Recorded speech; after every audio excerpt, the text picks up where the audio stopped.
EA is now on Twitch. Join us Wednesday nights when Alistair reads a bedtime story, and Sunday mornings for a few hours of chill, casual gaming. Plus interviews, special guests, pickup streams, and more. Visit twitch.tv/EA Podcasts and follow us to get notified when we go live. Plus, you can access VODs of past broadcasts. You can support us there as well with monthly subscriptions, or if you're an Amazon Prime member, you can give us $5 a month for free. Visit escapeartists.net/Twitch for all the details.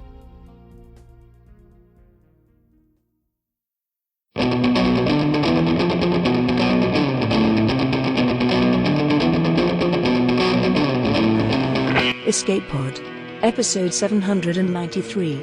A Little Bit of Kali, by Yudhanjaya Vijayratne, and R.R. Virdi. Part 2 of 2.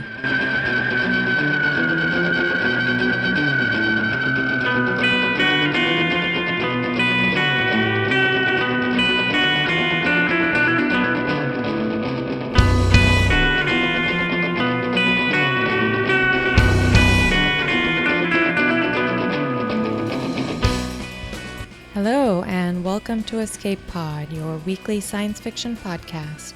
I'm Divya, your host for this episode. A quick reminder that voting for the Hugo Awards is open to anyone who has registered for this year's World Science Fiction Convention. You can download Escape Pod's sample packet on our website, escapepod.org, and you can get all of the sample packets via your Worldcon member page. Our story this week is A Little Bit of Kali by Yudhanjaya Vijayratne and R.R. Virdi. This story was first published in The Expanding Universe 5, a science fiction exploration, in September 2019. Yudhanjaya Vijayratne is the Nebula Award-nominated author of Numbercast, The Salvage Crew, and several other stories. He works as a researcher with the Data Algorithms and Policy team at Learning Asia, a think tank working across the global south. He also co-founded Watchdog Sri Lanka, a fact-checker. His fiction has appeared in Wired, Slate, and become brief bestsellers worldwide. R.R. Virdi is a 2-time Dragon Award finalist and a Nebula Award finalist. He is a fantasist, authoring The Grave Report and The Books of Winter, the first of which was lauded by Jim Butcher. He has worked in the automotive industry as a mechanic, in retail, and in the custom gaming computer world. He's an avid car nut with a special love for American classics. Your narrator this week is Kaushik Narasimhan. Kaushik is a management consultant by day and moonlights as a one-man band with a variety of instruments and an electric guitar. He also enjoys writing, reading, and listening to speculative fiction. He runs a flash fiction podcast called unseenfiction.com with a friend, which covers short speculative fiction from South Asia.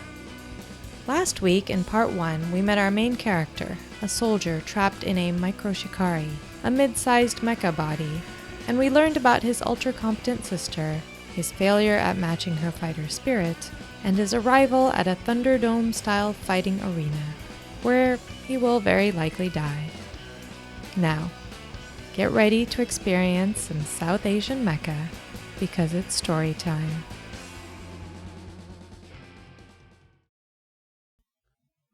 A Little Bit of Kali, Part 2, by Yudhanjaya Vijayratne and R.R. Virdi, narrated by Kaushik Narasimhan. I can't tell you how long I wandered, a failed soldier going home when India needed us the most. I knew I should have gotten back to my parents, but truth be told, I couldn't make myself go back. I ditched my gear, worked odd jobs, mostly bike repair. India is a country of motorcycles, and every village and every junction these days had a dusty little shop with a pile of half-rusted bikes outside and 3 grease-covered men inside screwing something onto the engine. I was one of those nuts. I worked in a 2-bit town so nameless that you couldn't find it on a map even if you wanted to. One day, a man brought in a bike I instantly recognized, a Royal Enfield Bullet. An ancient design, Built to jump out of planes in the Second World War. Left to India when the British withdrew. Now a stolid, reliable workhorse of a bike. One of the few capable of handling everything India could throw at it. I spent a little bit more effort than I usually put into it. The man who came to pick it up arrived in a long white Chrysler, kicking up fine dust. A floral print shirt stretched over an ample belly. Gold chains glistened on his neck. 2 thugs got out with him, one swarthy and sweating in the heat, one pale and thin and unafflicted. Both wore white. "Bad customer," said the owner's wife, and bustled out of there as fast as she could. "So, this is where my son ditched it, eh?" said the man with the gold chains, walking into the shop as if it were his. The owner cringed back. "Bullet, black, that's my property." This was Bullet Vinay, named for his love of his Royal Enfields, though that I found out much later. I stood up from behind the bike. I had been checking the spark plugs. The goons had fanned out. I knew I could take them, if I wanted to. A crowd was gathering outside. Bullet Vinay ambled to a halt in front of the bike. He said. "I was told the tank was cracked." "Fixed it, sir. New tank." "Silencer." "Also fixed, sir. No charge, sir." He finally shifted his gaze to me. Pale eyes. Lazy until they became intense. That's Bullet Vinay. "The way you're standing there," he said, "you look like you want to hit Tiger here." Tiger was the swarthy man. "I don't want to," I said. "But if he moves any closer, I will, sir." Bullet Vinay laughed. The laugh seemed to go on forever. "Military man. Arey, don't tell me. You've done a good job on the bike. Violence, get it out of here." The pale man moved forward, flicked me a smile, trundled the bike out of there. Bullet Vinay took off one of his chains slowly, ponderously, and with the air of an emperor giving a lordship to a lesser servant, he put it on the counter. "Military man," he said, shuffling his vast bulk around. "When you want to make some real money, come see me. Bullet Vinay appreciates fighting men." We watched the white Chrysler ride out of that dusty town, and behind it, purring smoothly, the Enfield Bullet. That was how I ended up in Chennai. Bullet Vinay ran a tidy operation. He was one of those people who got things done. He worked for the local politician, doing the stuff that kept the campaign money going. The government had granted him, not in so many words, but wink wink, nudge nudge, 3 SRTS suits, second generation discards from the special forces, as bodyguards, because in times of war, you protected the people who got things done. Bullet Vinay, in turn, made damn good use of the suits. Tiger, the swarthy man, operated one. Non-violence, Kumar on the streets, but he really wanted to be called non-violence, piloted the other suit. By day, they ran construction. Nothing like an untiring 40-foot laborer doing the dirty work on a building for you, with the cops grinning and diverting the endlessly aggressive traffic around them. By night, they ran logistics. Foreign currency, smuggled electronics, gold, a tidy little operation, which left a third suit free. "We're in the south, yaar," Violence said by way of explanation. "Who cares about the whims and wishes of a bunch of suits in Delhi? Tamil Nadu is its own beast. This is the right way to live, you know. If you play your cards right, do a bit of bargaining, you're good, they're good, everyone lives. Someone seems upset, you offer to talk to them." Tiger snorted. "Like the time you offered to sit on the mayor's house? All a part of the bargain, my friend. They all know the dance, know the outcome. This is just ritualized behavior, you know. Somewhere in the middle you meet, everyone's slightly unhappy, and that's when you know you have a good deal." "They keep threatening to call in a proper shikari," said Tiger. "Nonsense. This is a city of 10 million people, yaar. The collateral damage will be huge, enormous, million dead. Very bad political optics. Besides, any big one will get stuck in the damn river and we'll end up charging extra to pull it out. They threaten, I offer to do up the municipal bunker for free. We go back to the way things were. Rituals, my friend, rituals." And so on and so forth, until one day Mike Peter arrived. The limping cord of a man bent Bullet Vinay's ear. There was big money in the fights, he whispered. The film stars, the social scene, they really want some action. There were people willing to invest. Paint us in their colors, have us dance a bit, a few wins, enough to buy new suits. Yes, there was plenty of scrap coming down the system now. Enough to wire together anything Bullet Vinay wanted. Mike's operation drew a crowd. At least 3 new micro shikari a month. Some of them defectors, some from operations like Vinay's, some replicas paid for by Bollywood stars. They gave us names, painted us, built little local legends around us. I became Kubera, named for the god of wealth, one of the semi-divine yakshas who protected the world.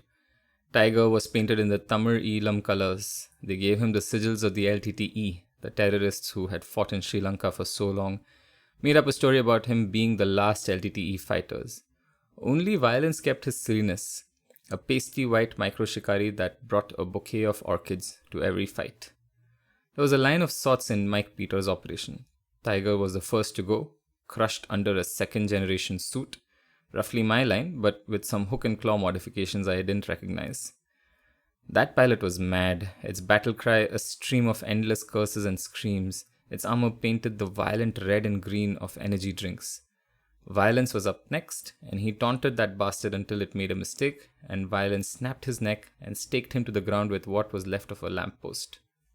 Violence went down a month after that to some Nepali Gurkha, long knife, 3rd generation suit and all.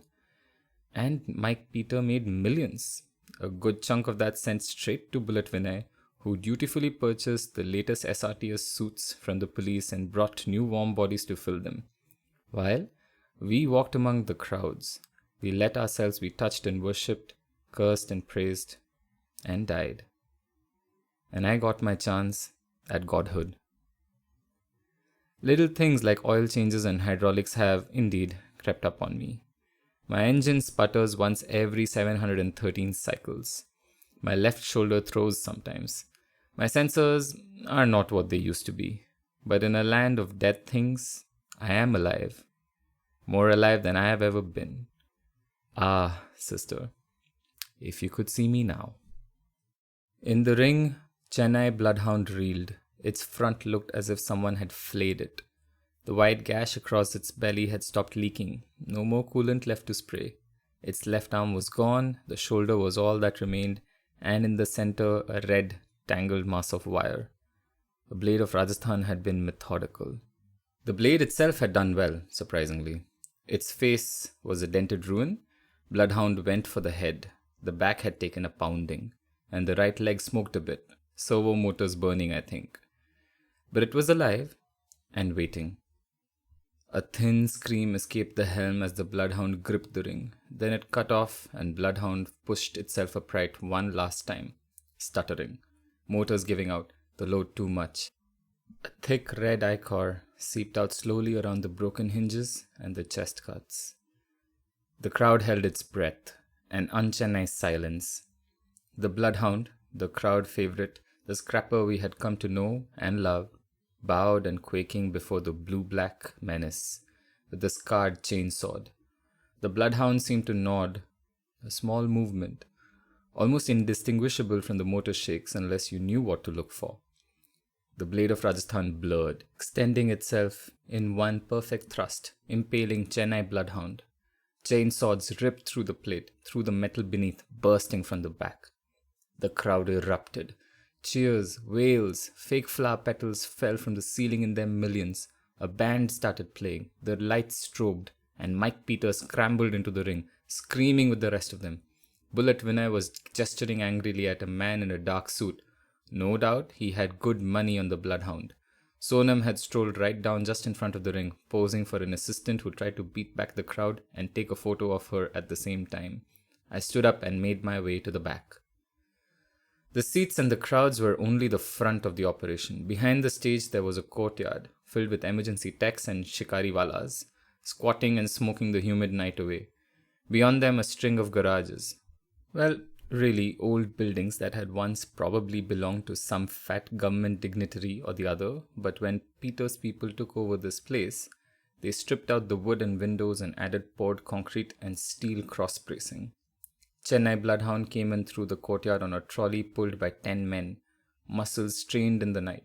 The shikariwalas threw their cigarettes aside and lunged forward, grinning. The techs jabbered and argued Bloodhound's parts would never make to the garage. I pushed them aside, 1 or 2 quick flicks enough to crush a bone or 3. The humans hung back, sullen and passive. I looked at the thing on the cart. Bloodhound was dying. They knew it, I knew it. The arms hung useless, the helm was broken, shattered skin and a broken face lay underneath. The chest leaked machine oil and blood. "He's good," said Bloodhound. "Bloody good. Angry fucker." "I know."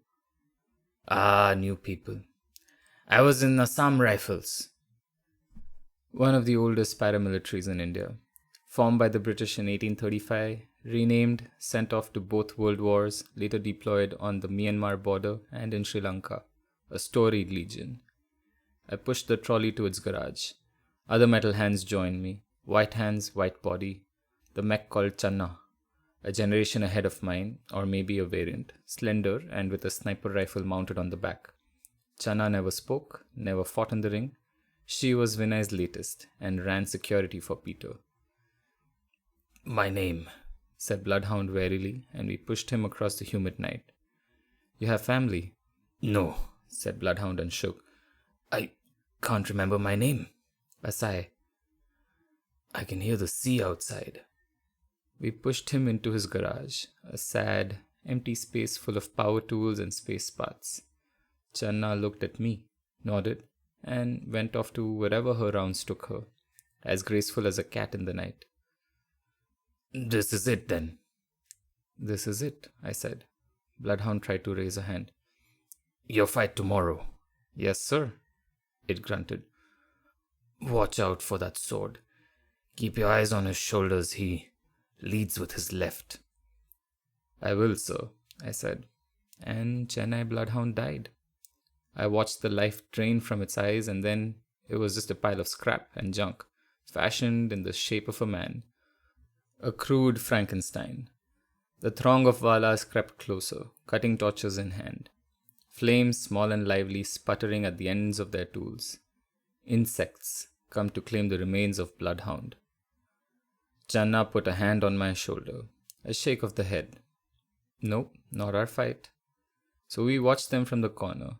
They sang, these insects. Some laughed, as they took fire to steel. The whole of it took place like an old ritual. The plates were cutted off carefully. Most of them would show up at Bullet Vinay's house. The head, no, that would be a trophy. The engine, whoever scraped the blood and guts off it, would see it to some auto shop nearby. Ah, sister, see what we have become. The dream bastardized. No glory, save for that moment in the circle. Would that be me? What else could await me but that now? After all, this was Chennai. Back at the Colosseum, Mike Peters stood ready to announce the next bout. The crowd had settled a bit. Bets had been resolved, a few fights outside, the appetizer had come and gone, now they salivated for something more. Chennai didn't run on just one fight. No, there was more. Me. Peter had spun a legend around me, of course. I was an elite commando, he said. Last of my squad, sent out to single-handedly take down a demon. So badly damaged in the fight, I crawled onto an SRTS suit and from then on lived like one of the Shikari themselves. What bullshit. I'd never had to terrorize anything more than a few armed thugs. I'd taken more damage from all the idli I ate. I was a fucking washout, a painted face, lipstick on a pig. But the crowd cheered. They stamped their feet. They wanted to see me, wanted to see what the training and sacrifice of mine offered them as a spectacle. Not of the gods, but close enough for government work, as Vinay always said. The music pounded hard and fast. One shot? That's all you got. Take it right now before you get lost, yeah? One shot, that's all you got. Write your own story, you control the plot, yeah? The ring had been reassembled faster than I would have thought possible for the crews here.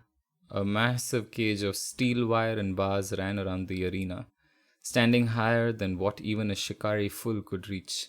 My sensors registered a low but persistent current running through the construct.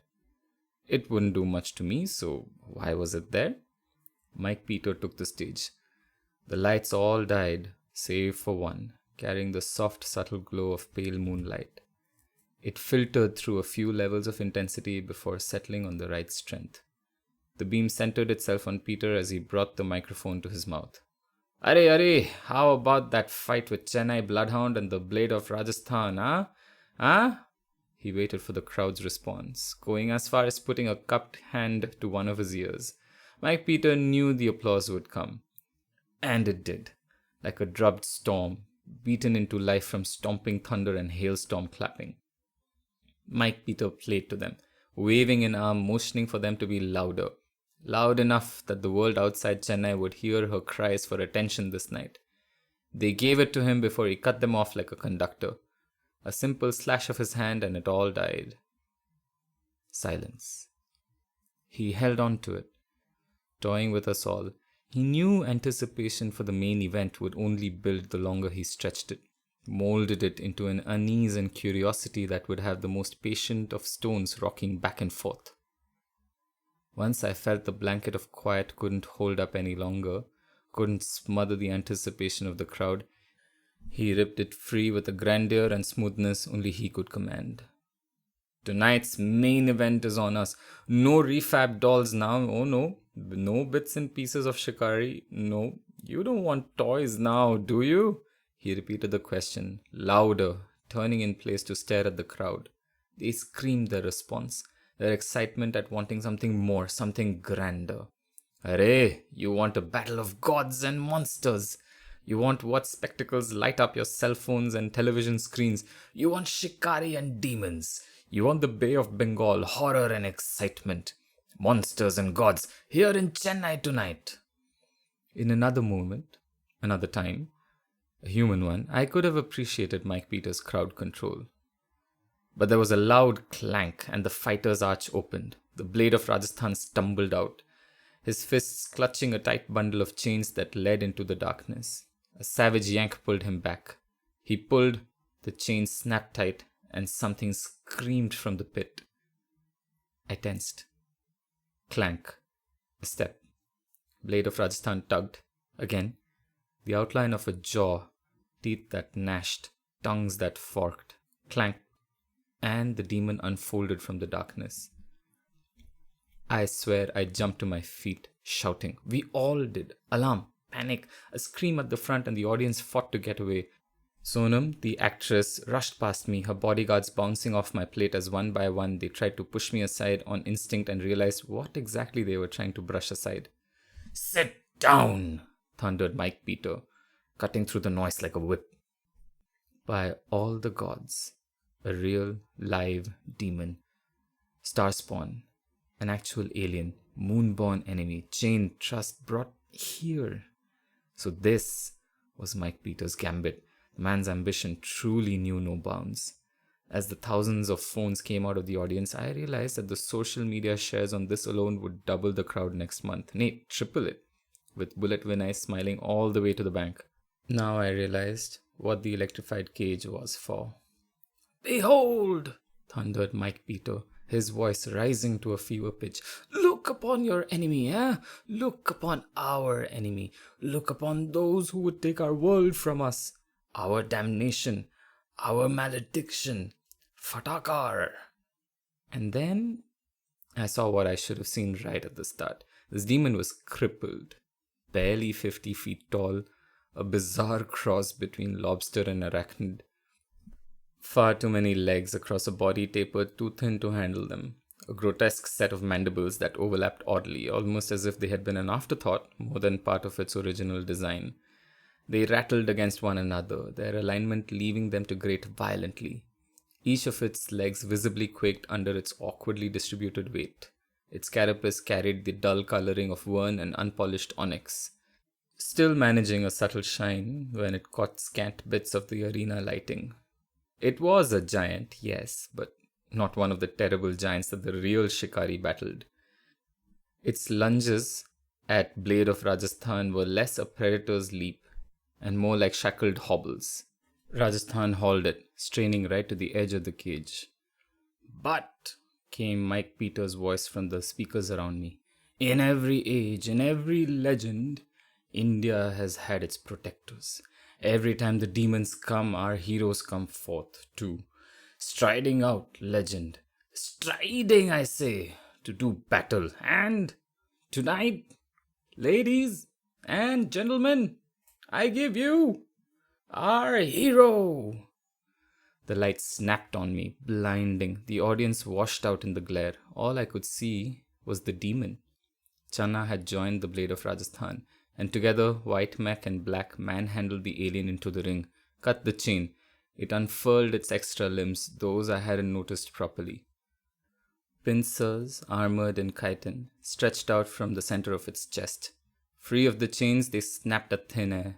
I saw the creature's eyes swivel, focusing on the crab-like appendages almost as if it had forgotten them. It gnashed its off-center mandible again. I saw rows of serrated teeth, all sprouting at wrong angles like a chainsaw blade off its guide bar. Now, that was troubling. A misprint. The bastardized crosses in design our enemies on the moon sometimes made. We don't know what fuckery they used to make these demons, but every so often they churned out things like these. Design experiments, maybe. Hybrids between individual creature platforms that worked well enough in nature when left alone. Mixed, they presented problems. The failed prints were still dropped into our oceans as fodder. Some were unable to survive the rigors of the drops or strength of ocean swells. They died as soon as they met our waters. A shame this one hadn't. There was a certain symmetry to this. A small demon, a runt, versus me, the runt of our family, in a line that stretched to Kali. Gods versus monsters, played out in the perfect microcosm, an audience waiting, captive in heart and mind. The answer of who would triumph between us. A hollow dread filled me. I stood up. I barely heard Mike Peters' rehearsed monologue as he chanted the terrible sins of this demon. Buildings torn down, people ripped from homes, children cut down where they stood, blood in its wake. I focused on getting down there. 1 step, 2. People threw flowers at me, garlands. I batted them aside. Sonam's bodyguards again caught in my path, and the actress's constant migration around the stage. One of them put a hand on me, made a fist, cheered. The music blared. As the beat pounds every ounce of my effort pouring out so you never have a doubt. Do you like me now? Am I good enough now? Should I get more loud? Did you hear the fucking sound? Backstage, the yard, the Wala staring at me with their curious eyes, the arch that led to the underchamber that led to the stage. Beyond, I could see the ring lit up. Mike Peter outside, working himself up into that fine edge of manic and statesman-like gravitas that defined a match. The crowd on their feet, roaring and hissing at the demon that prowled, snarling in the cage. In the cage meant for me. I entered, knowing that once it shut behind me, only one of us would leave alive. At best. Round 1, fight! I surged first. Micro or not, the only way out of this was to come down like the old gods in the Mahabharata. Steel and thunder. I sent a heavy fist down the center of its knife-lined maw, putting every ton of my weight behind the blow. The strike connected and chitin cracked around the monster's mouth. Teeth split and enamel shattered as the beast staggered to one side. Fatakar. So much for that, it crashed to one side, legs scrambling beneath its elongated body in hopes of righting itself. The crowd chanted. I closed in, intending to kick this frail and pathetic excuse into the ground. Fatakar lashed out with 2 claws, swinging them like crude cudgels. Fast! So fast! Their bulk struck the side of my left leg and took the strength from me. I toppled to one knee as Fatakar followed up with a succession of clubbing blows. The remaining pair of pincers slammed into the broad of my back, trying to bring me fully to the ground. I planted my hands against dirt and stone.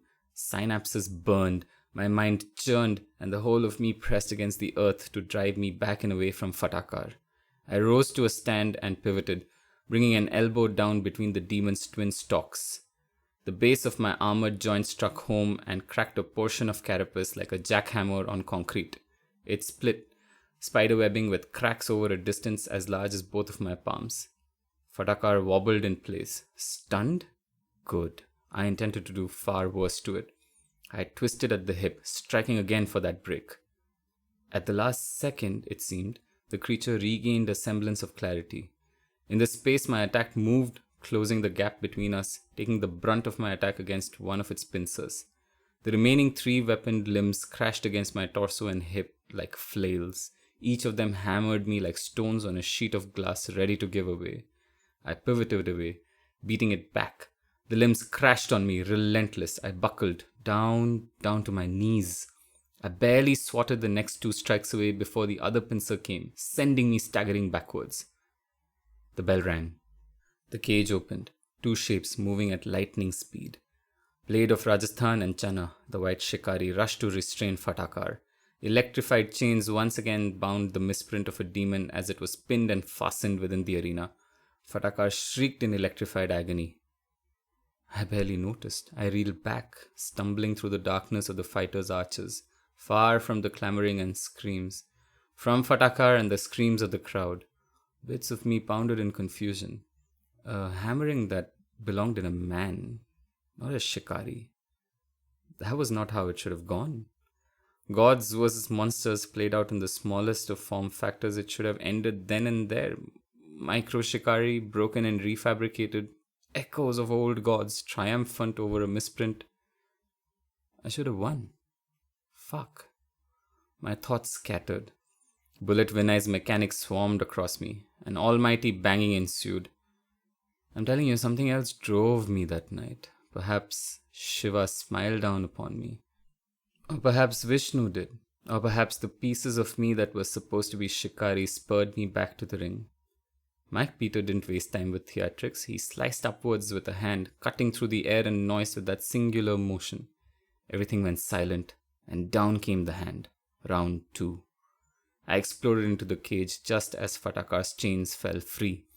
The impact of our crash shattering more of Fadakar's carapace, leaving me free to wound it further. I stiffened the fingers of my right hand into something like a crude shovel, plunging it through the crack with as much force as I could muster. Fadakar's core opened up like the shell of an egg.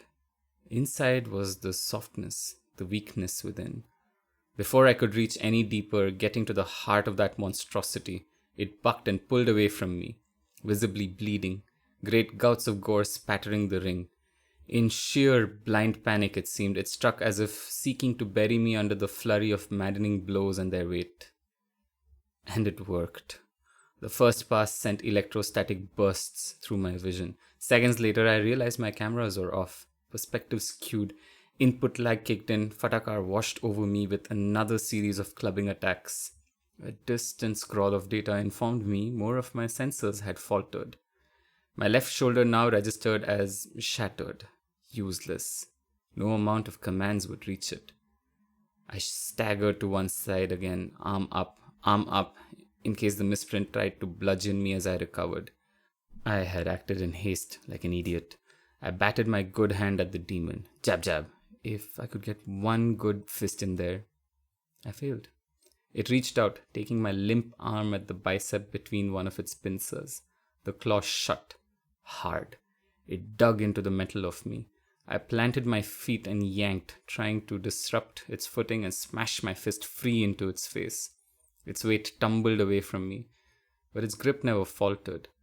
More of my arm crumbled under its pressure. It hit me again and again, that unbalanced body unpredictable.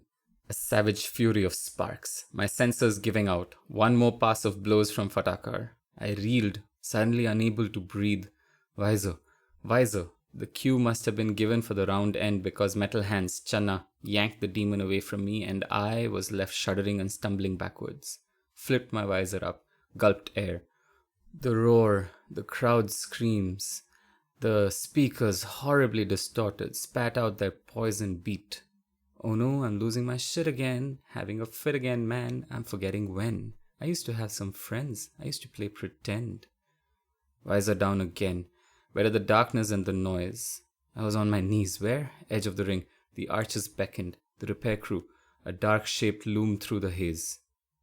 It was Blade of Rajasthan. His violet eyes glared at me. A focus point. I snapped to. The blurred crowd traded away. This close, I could see every scratch on that helm, every inch of the punishment Bloodhound had meted out before he died. A hand clanked onto my shoulder. I stiffened. Rajasthan. I leaned on him. My arm, my actual flesh arm, I'm sure, was pulped, mangled beyond recognition. I was being half lifted, half dragged to the edge, into the darkness, away from the noise. Hands reached for me, cutting torches. No, I batted them away. My suit was broken. The crew retreated. Something slapped me hard. I tasted blood in my mouth. "Your sister says to stop running," said Rajasthan, locking violent eyes with me. It had a strange voice, guttural, but I couldn't place it. "What did you say?" Your sister, said Rajasthan. Your sister.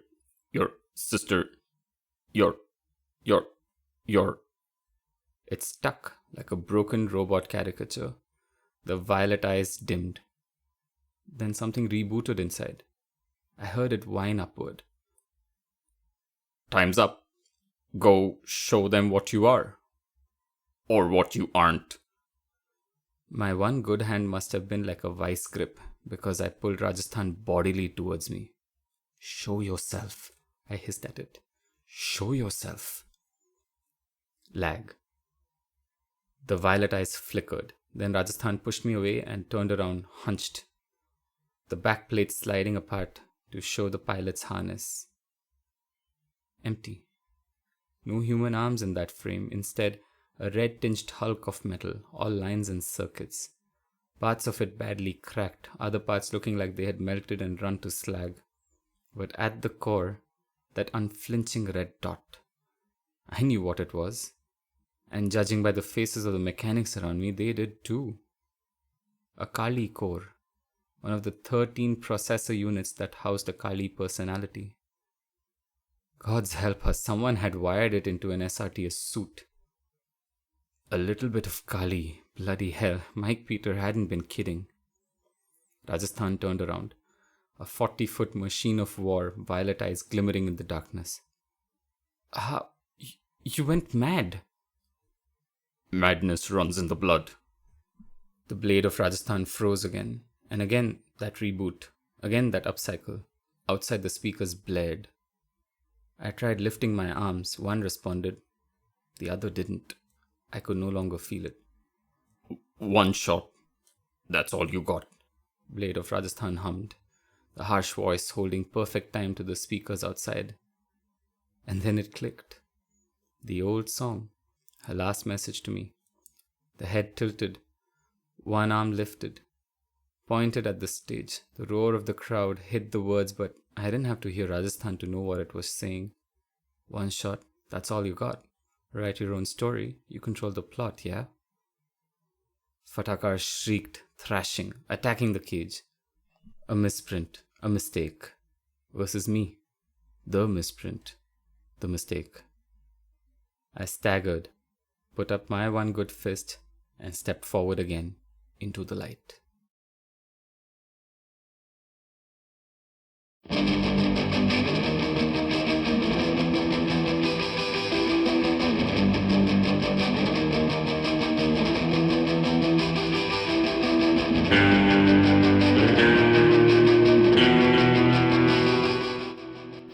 And that's our story. The authors have this to say. This story is set in a universe where aliens versus giant mechs become a thing. Except instead of DC getting wiped out, it was Delhi that the aliens hit, and India, China, and countries in South and Southeast Asia that did a lot of the fighting back. Think a love letter to Pacific Rim, but where a mechanical Kali grins over the Bay of Bengal instead of Gypsy Danger. The sister referenced in the story is based on Dr. Srima Rao, quite possibly one of the most badass women to ever walk the earth. Her Wikipedia article constantly has large chunks of it deleted, so the TLDR is Close Combat Specialist, Doctor, Author, commando trainer, Jeet Kune Do black belt, Miss Universe finalist.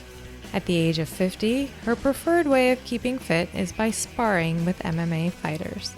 You can't make this up. Well, my thanks to the authors for doing some of my work for me in this commentary. The best fiction draws its inspiration from real life. As authors, we do make stuff up, but most everything in our heads is a product of something we've seen or read or experienced. Genius often takes two disparate or seemingly unrelated ideas and mashes them together brilliantly. In this case, that's taking mecha and kaiju and placing them in a polytheistic culture that loves its ancient mythology. The Hindu gods and goddesses are worshipped, but much like the Greek, Roman, and Egyptian pantheons, they're also seen as very human and allowed to walk among us on Earth. Nothing in this story stretches my credulity, except for the alien mega monsters, but we're fans of kaiju here at Escape Pod, as you'll see a few episodes from now.